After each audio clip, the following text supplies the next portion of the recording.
Preparations are underway for the exposition of St.Francis Xavier in Goa, a moment filled with reverence and anticipation. But what makes this event so significant? Is it truly special, or is it just hype as some claim? Let's explore the rich history and importance of this remarkable figure. Born in 1506 in the Basque region of Spain, Francis Xavier grew up in a noble family, which provided him with a privileged education. He displayed a sharp intellect and a strong desire to learn, eventually enrolling at the University of Paris. At the university, he met Saint Ignatius of Loyola, and their friendship blossomed into a profound partnership. Together they founded the Society of Jesus, or the Jesuits, aiming to reform the church and spread Christianity across the globe. In 1540, compelled by his faith and a desire to serve, Francis set sail for the East Indies, marking the beginning of his transformative journey. His mission brought him to Goa in 1542, a vibrant hub of trade and cultural exchange. Here, Francis faced the challenge of reaching a diverse population with varying beliefs and languages.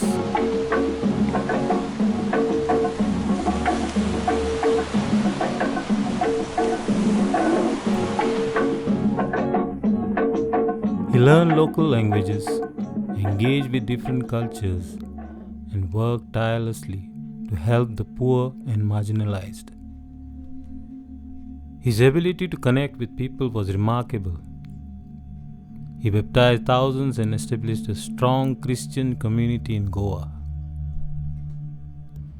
In the spring of 1549, St. Francis Xavier set out from Goa, India, on the mission that would change the course of history. On April 15th, he embarked on a voyage to Japan, driven by his desire to spread Christianity.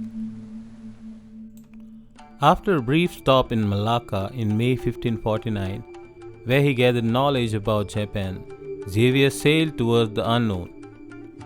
He arrived in Kagoshima on 15th August 1549, becoming the first Jesuit to set foot in Japan. With courage and faith, he began his work, teaching the message of love and compassion to the curious Japanese people. Despite facing cultural barriers, Xavier's determination shone through as he endeavored to connect with the hearts of the people. In 1552, after 2 years in Japan, he felt called to continue his mission in China. He set sail for Canton, hoping to share his faith with the Chinese. Upon arriving in Canton, however, he faced new challenges. The political climate was hostile to foreign missionaries, but Xavier's spirit remained unyielded.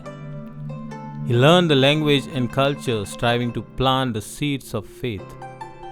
From Canton, St. Francis Xavier traveled to St. Juan Island. He went there in an attempt to enter mainland China and continue his missionary work.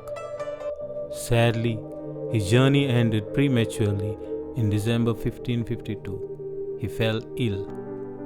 He passed away on December 3rd, leaving behind a powerful legacy of faith and perseverance. After his death on the island, his body was initially buried there. But how did his remains make the journey to Goa? Where is he now venerated? In 1553, two of his companions, concerned about his body's preservation, exhumed it. To protect it from the elements, they placed his remains in a coffin, and the journey to Goa began. This was no small feat. They had to navigate the treacherous seas of the South China Sea. After an arduous journey, they arrived in Goa in 1556, where a grand reception awaited them. His body was preserved in a glass case, allowing thousands to pay their respects.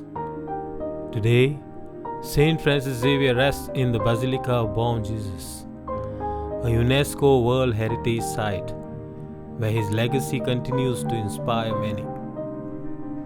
St. Francis Xavier traveled extensively across Asia, spreading the gospel. His life was marked by numerous miracles that inspired countless followers.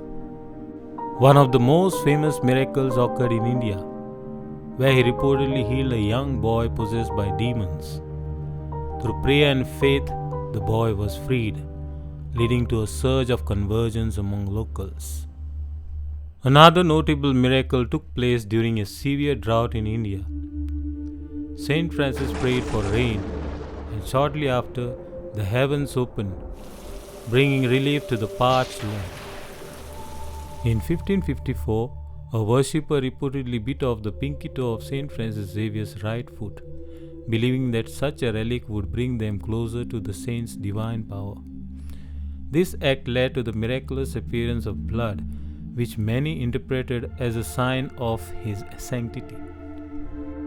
Later, in 1614, the church decided to sever his right arm at the elbow to preserve it as a relic and transport it to Rome, further solidifying his veneration and ensuring that his remains would inspire faith among the faithful. This practice of keeping relics was common in the Catholic tradition, as they were seen as tangible connection to the holy and the miraculous. His miracles weren't limited to physical healings. St. Francis Xavier is also credited with bringing peace and hope to communities, transforming lives through his compassionate presence. Many accounts detail miraculous conversions, where entire families and communities turned to Christianity after witnessing his teachings and the wonders surrounding him. Today, St. Francis Xavier is not only remembered for his missionary work, but also for the profound impact of his miracles, which continue to inspire faith around the world. The story of St. Francis Xavier's journey is not just about man himself, but about the enduring impact of his mission. Thanks for joining us today. If you enjoyed this video, don't forget to like, share and subscribe.